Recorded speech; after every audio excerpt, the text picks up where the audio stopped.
আপনাদের সামনে 1 বছর পূর্ণ হলো, এটাকে আপনার মূল্যায়ন আমরা জানতে চাই এই বিষয়ে। প্রথম হচ্ছে যে বিসমিল্লাহির রহমানির রহিম, আসসালামু আলাইকুম। জুলাই আন্দোলনের 1 বছর পূর্তি আমরা প্রথমেই স্পেশালি আমাদের কোমলমতি ছাত্রছাত্রীরা যারা জীবন দিয়েছে এই দেশের জন্য, আমরা তাদের আত্মার মাগফিরাত কামনা করছি। এবং এই দেশের জন্য 52-এর ভাষা আন্দোলনেও শহীদ হয়েছে আমাদের ছাত্র ভাইয়েরা, মুক্তিযুদ্ধেও হাজার হাজার লক্ষ লক্ষ মানুষের জীবন দিয়েছে, মারা সংগ্রাম হারিয়েছে। এবং এরশাদ বিরোধী আন্দোলনেও আপনার নুর হোসেন সহ আরও অগণিত মানুষ শহীদ হয়েছে, জীবন দিয়েছে। আমরা লেটেস্ট কোমলমতি ছাত্রছাত্রী সহ সবার আত্মার মাগফিরাত কামনা করছি। এখন বিষয়টা হচ্ছে যে জুলাই, অফকোর্স জুলাই আমাদের গ্র্যান্ড চিলড্রেনরা তারা আন্দোলন করেছে, আমরা তাদের পাশে ছিলাম।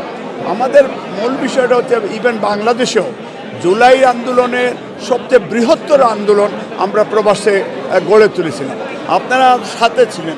আপনারাও জানেন যে আমরা আপনার এই যে গত 15 বছর বিএনপি জনাব তারেক রহমানের নেতৃত্বে মানুষের ভোটাধিকার ফিরিয়ে দেওয়ার জন্য যে আন্দোলনটা হয়েছিল, সেইখানেই কিন্তু ধারাবাহিকভাবেই জুলাই আন্দোলনটা সংগঠিত হয়েছে। এবং সেইখানে বিএনপির প্রায় 700 স্টুডেন্ট তারাও জীবন দিয়েছে। এখন মূল বিষয়টা হচ্ছে, যেটা আমি মনে করি এইটা মূল্যায়ন হবে, যে রাষ্ট্র সংস্কার মেরামতের যে তারেক রহমানও 31 দফা কর্মসূচি 2022 সালে উনি প্রকাশ করেছেন।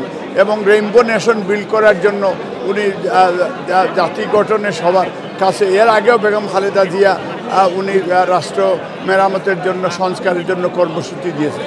শহীদ রাষ্ট্রপতি জিয়াউর রহমানের একই বিষয় 19 দফা কর্মসূচি। আমরা সব মিলিয়ে যে জিনিসটা, এই যে আপনার জুলাইয়ের চেতনা, স্বাধীনতার চেতনা, 52-এর চেতনা, সবগুলি মিলেই আমরা বাংলাদেশে একটা সুষ্ঠু নিরপেক্ষ নির্বাচন, যেটার জন্য যারা জীবন দিল, সাম্য, মানবিক মর্যাদা, সামাজিক ন্যায় বিচার সুপ্রতিষ্ঠার জন্য, আইনের শাসন, ডেমোক্রেসি, হিউম্যান রাইটস, এবং যাতে ইনক্লুডিং নেইবারিং কান্ট্রি, যাতে আমাদের ফেলানির লাশ আর যেন না হয়, মিডিয়ার মেজাগারের বিচার যেন হয়, এই সব মিলিয়ে কিন্তু আমরা ওই নিডে একটা ফ্রি ফেয়ার ইলেকশন, যেটা ডক্টর ইউনূস এবং তারেক সাহেবের মাঝখানে এই ফেব্রুয়ারিতে এটা তারা জাতির উদ্দেশ্যে, আজকেও ডক্টর ইউনূস সাহেব উনি বক্তব্য দিয়েছেন রোজার আগে নির্বাচন হবে। এই নির্বাচনে সাংবাদিকদের সহযোগিতা আমরা চাই এবং প্রবাসীদেরও ভোটাধিকারের বিষয়টা নিশ্চিত করতে চাই। দ্বিকক্ষ বিশিষ্ট পার্লামেন্টে প্রবাসী সাংবাদিক এবং বিভিন্ন শ্রেণী পেশার মানুষেরও যেন মূল্যায়ন হয় এবং সেই প্রবাসীদের এই দেশের বাইরে যারা মুক্তিযুদ্ধে অংশগ্রহণ করে এবং গত 15 বছর ফেসিস্টরা প্রবাসীদের বাড়িঘর দখল করে রাখছে, আপনাদের মাধ্যমে সেই বাড়িগুলি আবার ফেরত যাওয়ার আহ্বান জানিয়ে এবং আবারও এই জুলাইয়ের বিপ্লব সার্থক হোক এবং ডেমোক্রেসি বাংলাদেশে ফিরে আসুক, এটা আগামীতে আমরা বিশ্বাস করি জনাব তারেক রহমানের নেতৃত্বে আগামীতে জাতীয় সরকার হবে, এই আশা ব্যক্ত করে আপনাদেরকে ধন্যবাদ, কৃতজ্ঞতা জানিয়ে, হাই কমিশনারকে ধন্যবাদ, কৃতজ্ঞতা জানিয়ে আমার বক্তব্য শেষ করতে মহান আল্লাহ সর্বশক্তিমান আল্লাহ আমাদের সকলের সহায়। সালামু আলাইকুম রহমতুল্লাহ।